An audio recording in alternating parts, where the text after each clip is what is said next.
sujet de ma recherche est l'étude de l'hémostase et de l'inflammation dans une cohorte d'enfants drépanocytaires suivis depuis la naissance.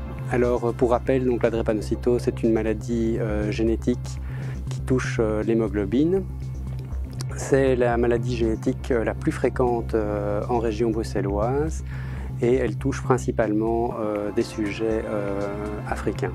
Malgré la même mutation, certains patients présentent des phénotypes plus ou moins sévères et vont présenter des complications différentes. Donc certains patients vont présenter plutôt des complications pulmonaires, d'autres patients vont présenter des complications plutôt cérébrales et d'autres des complications plutôt osseuses. Et le but de notre recherche finalement est d'essayer de trouver des marqueurs sanguins biologiques qui nous permettraient de classer les patients dans certaines catégories et de prédire le type de complications qu'ils vont développer afin d'optimaliser leur prise en charge. Et ainsi, il va bénéficier d'une prise de sang avant l'âge d'1 an et va être suivi, va être prélevé chaque année.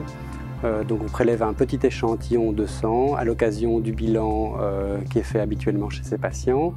Et nous prélevons ces échantillons chaque année pour une durée totale de 4 ans. Et ensuite, nous allons continuer à suivre ces patients pour une durée totale de 8 ans afin de voir le type de complications cliniques qu'ils vont développer et ensuite de pouvoir établir des associations entre les complications cliniques et les données biologiques que nous avons pu récolter au cours des 4 premières années. Donc ça, c'est la très grosse particularité de ce projet, c'est que finalement, il y a une très grosse durée au niveau des prélèvements biologiques, mais aussi du suivi clinique. Et donc, cela aboutira probablement à une publication dans les 4 à 6 années qui vont venir, dans le meilleur des cas. Alors ce genre de projet est difficilement finançable par les financements classiques à la recherche tels que le FNRS. Et c'est pourquoi nous avons décidé de faire appel au fonds Iris Recherche, d'autant plus que les patients drépanocytaires se concentrent sur la région bruxelloise et sont finalement suivis dans les différents hôpitaux du réseau Iris, à savoir l'hôpital des enfants, l'hôpital Saint-Pierre, l'hôpital d'Ixelles, et que la majorité des analyses de laboratoire se font dans le laboratoire Iris Lab. Les équipes se connaissent déjà assez bien, mais ce projet a permis de les focaliser autour d'un seul et même but. Le projet porte sur l'évaluation du potentiel hémostatique chez les adultes drépanocytaires. Ce projet s'inscrit dans la continuité d'un travail de thèse qui a été réalisé par Denis Noubeau-Osillé et qui portait sur la mise en évidence d'une hypercoagulabilité chez les enfants malades drépanocytaires. La particularité de ce projet ici qu'on a développé chez les adultes est que non seulement on s'est adressé aux patients malades, donc homozygotes, mais nous sommes également intéressés aux patients hétérozygotes.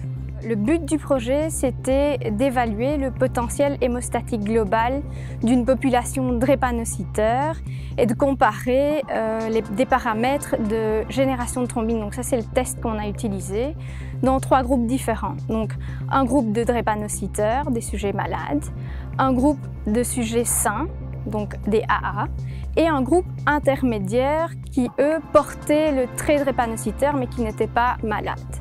Les résultats de ce projet ont été soumis, donc on a soumis un abstract à la Société belge d'hématologie. L'abstract a été accepté pour présentation de poster et le poster a reçu le prix du meilleur poster dans la catégorie autre au congrès de la Belgian Hematological Society de cette année-ci.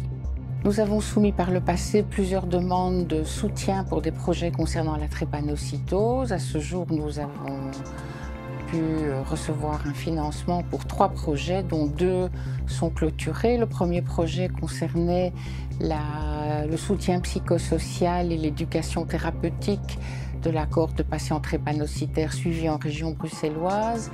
Nous avons également pu, grâce à ce projet, mesurer l'importance d'avoir en permanence une infirmière qui est responsable de l'éducation thérapeutique et du management en ambulatoire de ces patients. Le second projet était un projet encore plus ambitieux puisqu'il consistait à mettre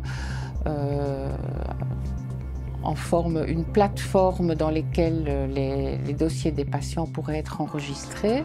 Ce registre nous a apporté énormément d'informations sur l'épidémiologie de la drépanocytose en Belgique. Je pense que nous avons donc fait de grandes choses grâce au soutien de Iris Recherche. La première chose, c'est de démontrer l'absolue nécessité de l'éducation thérapeutique et le développement d'outils qui sont utilisés ici et ailleurs. La deuxième chose, c'est de fournir des données épidémiologiques extrêmement importantes, utiles pour notre pratique dans les centres participants, en Belgique, mais aussi ailleurs dans le monde, en Europe et aux États-Unis, où notre publication a déjà été référencée un très grand nombre de fois. Sans le soutien de l'ASBL Iris Recherche, ces projets n'auraient pas pu débuter et n'auraient pas pu aboutir aux résultats que nous avons actuellement. Dans le sujet que nous abordons pour notre recherche clinique, il s'agit des syndromes drépanocytaires majeurs en Belgique.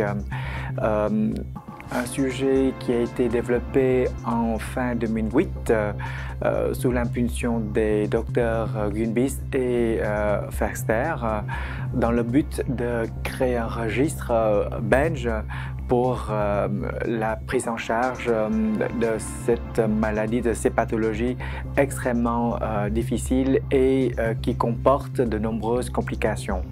Nous avons donc mis en place un projet d'étude qui implique la majorité des hôpitaux belges, tant au nord qu'au sud. Nous avons eu la chance d'avoir obtenu une bourse de Iris Recherche pour 2 années au début, de 2008 à 2010, ce qui nous a permis donc de mettre en place tout ce projet très important.